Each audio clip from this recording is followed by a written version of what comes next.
শ্রেণীর হুজুর বেরুবে, তারা হবে দাজ্জালের মতো। কালকে একজন আমাকে মেসেজ পাঠিয়েছে, তার ভিডিও পাঠিয়েছে।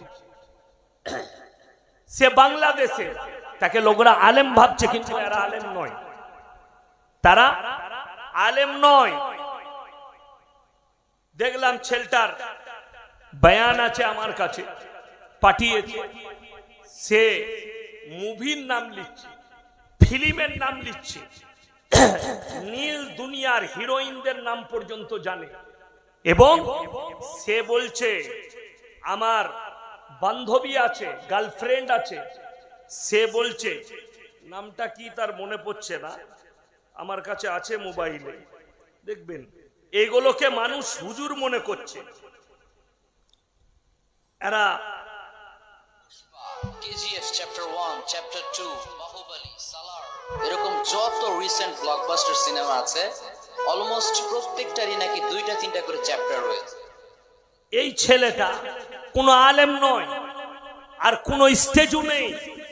বাড়িতে এরকম পেছনে পোস্টার টাঙিয়ে দিয়ে ঘরের মধ্যে বয়ান রেকর্ডিং করে ছাড়ছে, আর দেশ বিদেশের লোকরা মনে করছে এ লোক এ আলেম স্টেজে বয়ান করছে।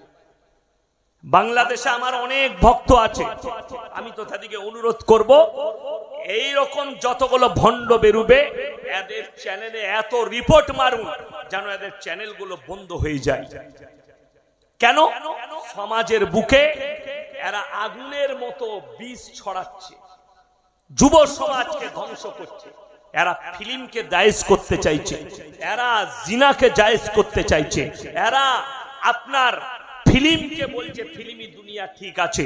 এরা আবার গার্লফ্রেন্ড বয়ফ্রেন্ডের বার্তা দিচ্ছে, তোমরা গার্লফ্রেন্ড রাখো। এ হারামখোর এক জায়গায় বলছে একটা বক্তব্যে, যে এটা কোনো দর্শকের সামনে নয়, ঘরের ভেতর থেকে ভিডিও করে ছেড়েছে, যে গার্লফ্রেন্ড রাখাও সুন্নত। জোরে বলুন নাউজুবিল্লাহ। এটা রাসূলের উপরে এত বড় তহমত। ইসলামী শরীয়তে এমন একটা আয়াত অবতীর্ণ হয়েছে, ওয়ালা তাকরাবুজ জিনা ইন্নাহু কানা ফাহিশা সাবিলা। ব্যভিচার করা তো দূরের কথা, যে রাস্তায় ব্যভিচার হয় সে রাস্তার ধারে পাশে তোমরা যাতায়াত করবে না। এটা কোরআনের আয়াত। শুধু এই একা নয়, এর মতনই মাদ্রাসায় না পড়া আর একটা হুজুর বেরিয়েছে বাংলাদেশে, তার নাম রেখেছে বাংলাদেশের লোকরা পুষ্পা হুজুর, আবরারুল হক আসিফ। এরা বলতে চাইছে রাস্তায় যদি তোমার দেখা হয় আর তাকে ভালো লাগে, ডাইরেক্ট তাকে আই লাভ ইউ বলে দাও। হারামখোর জুতো মারার লোক আছে এদিকে।